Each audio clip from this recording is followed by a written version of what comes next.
इस समय एक ही चर्चा जो चल रही है कि पश्चिम बंगाल की राजधानी कोलकाता के अंदर एक ट्रेनी डॉक्टर की रेप और उसके बाद उसका मर्डर कर दिया जाता है। और हर कोई यही बात जानने की कोशिश कर रहा है कि ये कैसे हुआ और इसके पीछे क्या राज है। कोलकाता के अंदर एक व्हाट्सएप ग्रुप था, वो डॉक्टरों का ग्रुप था, उसमें सेक्स रॉकेट और ड्रग्स की बातें सामने आ रही है। इसको जानने के लिए लोग और भी परेशान हैं। इससे पहले ये मामला सीबीआई जांच कर रही है।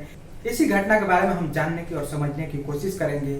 तो जब ये मामला सीबीआई के पास गया तो सीबीआई 3D लेजर स्कैनर की मदद से एक ब्लूप्रिंट उस सेमिनार हॉल से जुटाने की कोशिश की, जिसमें ये पता चल सके कि वहाँ पे कितने लोग थे, उसके अलावा कितने शामिल थे।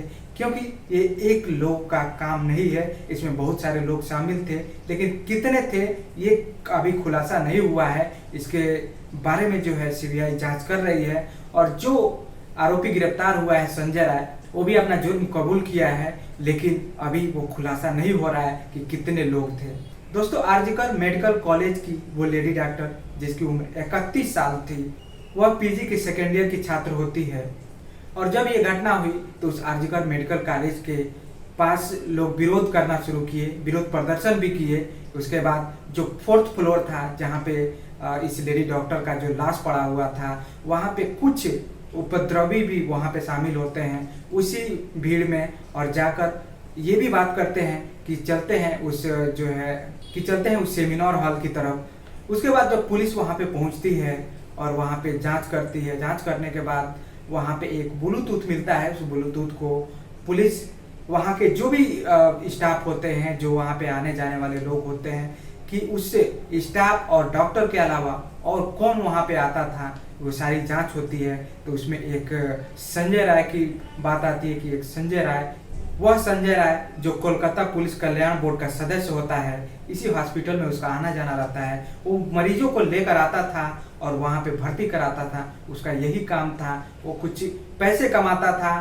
कुछ दलाली भी करता था, और वो इस तरह उस परिसर में किधर भी आना जाना, किसी भी वार्ड में आना जाना, उसे कोई रोकने या टोकने की किसी में हिम्मत नहीं थी। पुलिस जब उसे कस्टडी में लेकर जब उससे पूछताछ करती है तो संजय राय उस घटना को स्वीकार करता है। स्वीकार करने के बाद पुलिस अपने कार्यप्रणाली में लग जाती है और जो है सबूत जुटाना शुरू करती है। लेकिन जब ये मामला हाई कोर्ट में जाता है तो 14 अगस्त 2024 को ये सीबीआई को सौंप दिया जाता है। और उसी 14 से 15 को लोग जुटते हैं और उसी में कुछ उपद्रवी लोग भी शामिल हो जाते हैं। और शामिल होने के बाद वहाँ पे तोड़ फोड़ करना शुरू कर देते हैं। और हॉस्पिटल में तोड़ फोड़ करने के बाद ये वीडियो वायरल हो जाता है और धीरे धीरे ये सोशल मीडिया पे इतना फैल जाता है कि प्रिंट मीडिया, इलेक्ट्रॉनिक मीडिया और सोशल मीडिया पे ये चारों तरफ फैलने लगता है। लोग जानने की कोशिश करते हैं और धीरे धीरे ये बात चारों तरफ फैल जाती है। जो पोस्टमार्टम का रिपोर्ट आता है उसमें 151 mg सीमेन मिलता है।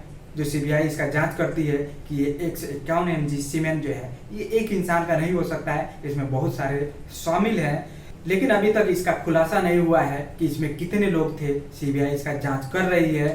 इसके बाद एक और मामला आता है 23 साल पुराना, यानी कि 25 अगस्त 2001 की 4th ईयर का जो स्टूडेंट होता है सुमित्रा विश्वास, उसका भी मर्डर हुआ था। लेकिन क्या राज था इसका अभी तक पता नहीं चला।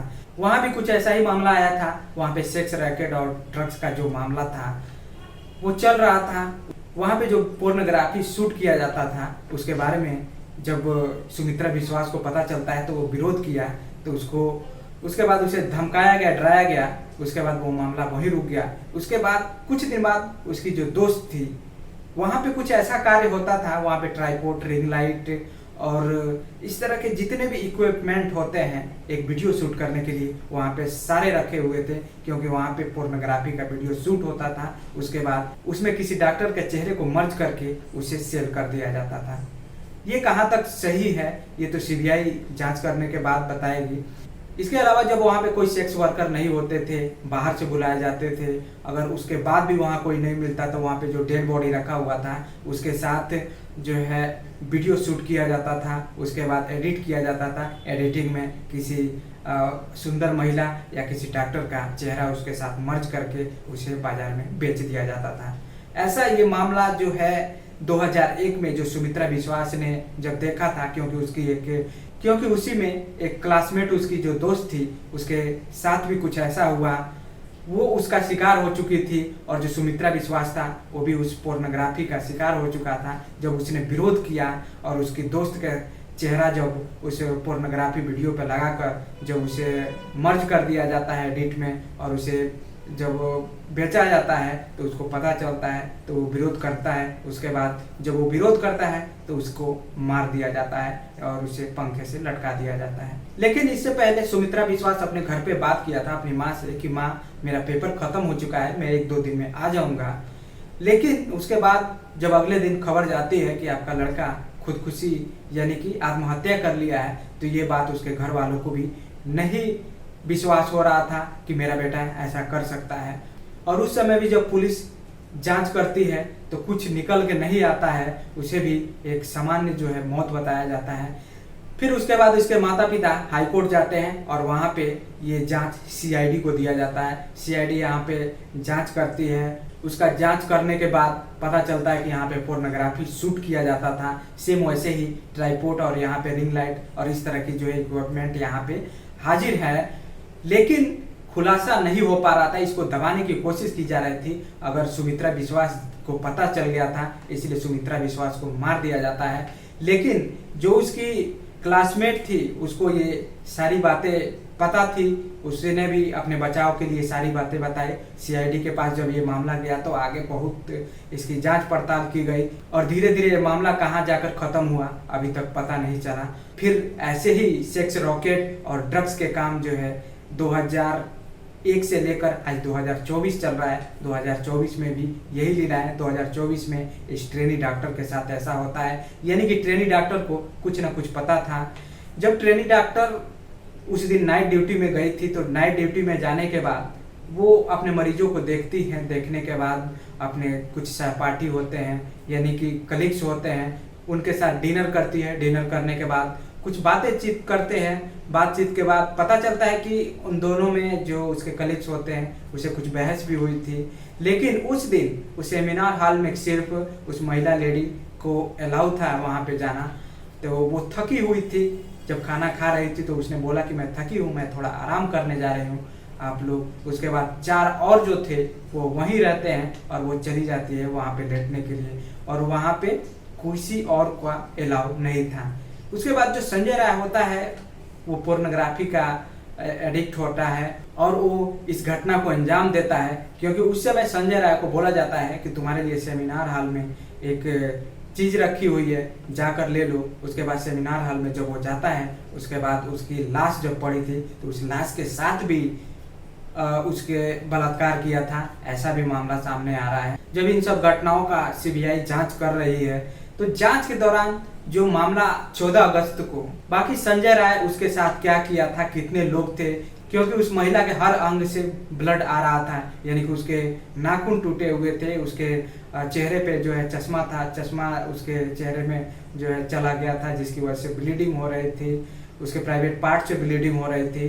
बहुत से कोई ऐसा पार्ट नहीं था जहाँ से ब्लीडिंग ना हो रहा है। और जब उसके माता पिता उस हॉस्पिटल में देखते हैं उसे अर्धनग्न स्थिति में तो वो भी हैरान हो जाते हैं, परेशान हो जाते हैं। उसके बाद वो हाई कोर्ट तक जाते हैं और आज ये सीबीआई जब इसकी जांच पड़ताल कर रही है तो 14 अगस्त के रात जो बवाल हुए थे, यानी कि जो तोड़ फोड़ और जो उस सबूत को मिटाना चाहता था, उस मामला में फोटो से 25 लोगों की गिरफ्तारी के साथ पूर्व प्रिंसिपल जो वहाँ के प्रिंसिपल थे वो 12 घंटे में जो बोल रहे थे कि वो मेरी बेटी जैसी है वो इस्तीफा देते हैं। उसके बाद राज्य सरकार मेडिकल कॉलेज का प्रिंसिपल नियुक्त कर देता है। हाई कोर्ट ने भी विरोध किया और कहा कि तुम छुट्टी पर भेजो या हम छुट्टी पर भेजें। सीबीआई ने उनको भी गिरफ्तार किया और लेडी ट्रेनी डॉक्टर के हत्या के दिन 4 और डॉक्टर बताए जाते हैं। उन चारों से भी पूछताछ की जाती है कि आखिर मामला क्या है, कितने लोग थे और कैसे हुआ इस मामला के बारे में, लेकिन अभी तक कुछ सामने नहीं आया। सीबीआई कितने दिन लगाएगी और क्या होगा, कब इंसाफ मिलेगा, ये तो भविष्य के घर में छिपा हुआ है। और इसमें जो शामिल थे अभी तक बाकी लोग पकड़े नहीं गए हैं, इनका खुलासा नहीं हो रहा है। तो दोस्तों, इस पूरे घटना के क्रम को सुनाने का उद्देश्य किसी को परेशान करना नहीं, किसी का दिल दुखाना नहीं, बल्कि आपको जागरूक करना है, आपको सचेत करना है